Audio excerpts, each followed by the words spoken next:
up, YouTube? It's your boy Trucking Name Jay, checking in. We out here in Concord, North Carolina, delivering to McLean. We gonna be here. We in the door now. As soon as we get unloaded here, if I'm up for it, I'm gonna drive like 60 miles down to Gaffney, South Carolina, which is pretty much on the other side of Charlotte, and then find somewhere and probably try to sleep all day, and then from Gaffney, South Carolina, we picking up a load. Not supposed to be ready until tomorrow night, but hopefully they can get it done a little bit before then. But that's load taking us home to Norfolk, Virginia. So finna go home for like 4 days. Might stretch it to 5. Nah, but it's probably gonna be 4 days, cause I want to get this tooth pulled. I want to get to my son's birthday party. You know, just spend some quality time that, you know, us OTR drivers never spend. But anyways, what I want to talk about, man, I feel like it has gotten to a point where I see a lot of drivers making excuses and blaming the companies that they work for about a lot of the shit that goes on out here. You know what I mean? Like, for whatever reason, like, a lot of guys, when they come out into trucking, they have it built up in their head how it's supposed to go, even though a lot of them really didn't know about trucking before the first, you know, the 6 months before they come into it, because it's just like, oh, hey, look, this opportunity to make money, let me do this research, da. And 9 times out of 10, when niggas do research on trucking, they're only looking up to pay. Let's be honest, when you first thought about trucking, 9 times out of 10, the majority of you, the only thing that you were concerned about was the pay. And that's not saying that that's a bad thing, but what I'm saying, my point in saying that is that you didn't look for no stories about what it's really like out here, how this shit affect you, you know, the different shit that you have to go through. I mean, yeah, of course you seen the stories, but you weren't really interested in that. You just wanted to know about the money. Like, alright, that's cool or whatever, but how much you gonna get paid? You know what I'm saying? 9 times out of 10, when you first thought about trucking, unless you want them silver spoon, born into a trucking family. My daddy had 82,000 trucks, different situation, you know what I'm saying? But if you average Joe, or you come from, you know, below the poverty level like I did, all you gave a fuck about was the money. What happened when you got out here is that you realized shit is real. You know what I'm saying? You realize that, wait a minute, this money cool, but it's like, god damn, I gotta do all this. I gotta do this, I gotta do that, I gotta be away from family, I gotta go drive through a snowstorm, I gotta, you know, or sit in a snowstorm, I gotta sit through this, I gotta do that, I gotta do this, I gotta do that, I gotta do this, I gotta do that. And so now what happened is that you got a lot of drivers out here who had an expectation as to how smooth their career is supposed to, that shit is supposed to take off, myself included. I understand a lot of times in my videos, when I talk about stuff, I'm either talking about stuff that I've done or stuff that I'm doing, and stuff that I've learned from. So when a lot of y'all be thinking I be taking a shots at whoever from wherever, I be speaking about myself. Let's get that clear. So when I came into trucking, I'm thinking I'm just supposed to take off. You know what I mean? Like, there ain't no hard work. I'm just gonna get in the truck, be a steering wheel holder, make fucking $1,500 a week. You know what I'm saying? Like, I'm gonna go lease a truck and make all kinds of money. No pun intended. You know what I'm saying? So it's like, you get out here and you see what it really is, and it kind of fuck you up a little bit if you ain't ready for it, because it's like, whoa, ain't nobody telling me about all this. Ain't nobody telling me about driving through traffic. Ain't nobody telling me, you know, not driving sleepy, but driving sleepy. But you're not driving sleepy, because we won't drive sleepy around here, but driving sleepy when you got to sometimes, for those who do it. You know what I'm saying? Nobody telling me about, you know, my truck breaking down on the side of fucking I-80 in Nebraska with no service. So you having a conversation through the call, and it's just like shit like that. It's a part of trucking, but you got so many people, because they have that expectation of what they thought it was going to be, they're upset, or that's not good enough for them, so now they're blaming companies for certain shit. You know what I mean? So they're like, oh, well, it's my company fault that I'm only making this. It's my company fault that I'm only doing this. I understand that these companies don't owe you shit. Swift Transportation don't owe me a motherfucking thing. If anything, I owe them for taking me back after I left twice. I done been in Swift Orientation 3 times. Let that sink in.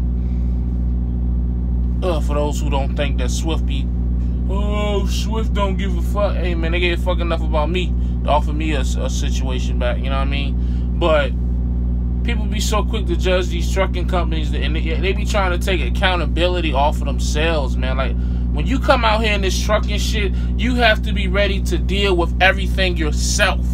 I don't care if you were a mom and pop. I don't care if you were a mega carrier, if you were a lease operator, owner operator, team driver, mentor. You have to be willing to get your hands dirty and put your big boy pants on. That's just the reality of what goes on out here. This ain't for no chump. This ain't for no nigga that used to picking up a phone and calling somebody to handle his problems, or having somebody else handle their problems. That's trucking ain't for you. That's just what it is, man. And I see it so often out here with truck drivers who just sit around and fucking complain and blame companies for shit that's so simple. Oh, I don't got a load. Did you call your dispatcher? Oh, I sent the message to the call com. Did you call your dispatcher? Oh, yeah. Did you call your planner? Did you call your fleet manager? Like, yo, like, these are some of the things that you have to do. You got to be willing to go get closed mouths. Don't get fed in trucking. So if you're afraid to open up your mouth, don't open up your mouth to complain. That's just what it is. If you looking to come into trucking, this shit is not easy. And I think that is something that needs to be said by a trucker on YouTube, a YouTube trucker, or whatever the title is for us on whatever. Somebody has to say this shit is not easy. And I think that you have a lot of intelligent individuals on YouTube who make this shit look a lot easier than what it is. So people just come out here expecting to hit the ball rolling just because they watch a couple of videos and get gems. And just because you get a gem don't mean you ain't gonna go through the hard shit. It just means you know what to do when it comes. That don't mean it still ain't gonna be hard when it comes time to do it. You know what I'm saying? A gym is just giving you the knowledge on what to do. It's not doing the work for you. So just be mindful of that, man. When you come out here hungry. Come out here ready to grind. Do what you got to do. But it has to be mentally and physically. You have to be, like, my motto that I've been sticking with me for like the last 3 weeks. In the 2017 into the beginning of 2018 is I'm tired of talking. I'm tired. I've been talking for a while. Y'all been watching me. I'm tired of talking. And it's a lot of motherfucking talking going on YouTube and in the trucking industry. And I'm tired of participating with it. Actions, actions, actions. You know what I'm saying? So when you do a lot of talking and you ain't really showing nothing, you the motherfucker to make excuses. Which, oh, well, I had to reevaluate this and da-da-da-da. Nah, nigga, fuck, you fucked up. You made a wrong decision somewhere. I can make all kinds of excuses as to why my lease failed. At the end of the day, I mismanaged my money. I stayed home too long. I fucked my situation up. No excuses. That's 100% on me. More niggas need to carry that attitude, man. If you ain't gonna have that, if you ain't gonna be accountable, and you ain't gonna have no work ethic, don't come into this motherfucking industry, man. Because that shit gonna swallow you up and spit you the fuck out. That's the un-PG version that a lot of these watered down YouTube channels be giving you. This shit ain't fucking for everybody, and this shit, it's not an easy task. Oh, I'm just gonna go get a CD. Like, it'd be crazy to me when I be hearing other professions refer to this as like a last resort. Well, sometimes it may be, but just because it may be a last resort don't mean it's just a walk in the park. This ain't no, you know what I'm saying, oh, I'm just gonna go get a CNA and, you know, wipe old people ass. No, this ain't like, this ain't that. This ain't no, yeah, it's entry level, but it's gonna be one of the harder entry level jobs you'll ever do. Because think about the money that you make. Truckers make a lot of money without a degree. So whenever you in a situation and you look at a lot of these truckers after 1 year, 2 year, 3 year, and how much money that they are making, since everybody just want to look at the money, ask yourself this: why would they pay these people this amount of money to do a job that's so easy? They're not. It's a lot more going into that job than what people are telling you, which is why I left local, because it's a lot of work being a local driver. I feel more so than as an OTR driver. So yes, can you make money local? Absolutely, but you're going to work your ass off for it. You're going to hustle that much more for it. And if that's what you're willing to do, kudos. But stop making this shit seem like it's easy and for everybody, because it's not. And if you don't want to realize that, you can be one of the main ones out here complaining, crying, my company did this. Now you're going to be getting $600 checks, blaming the company, and it. Don't fall into that. Don't fall into that pit of misery. Dilly, whatever the fuck that commercial be at. You know what I'm saying? So, heed my warning, rookies. Pay attention and understand what you get yourself into, and be ready to come out here and work. The money out here, don't get it fucked up, but know what you about to do for this money.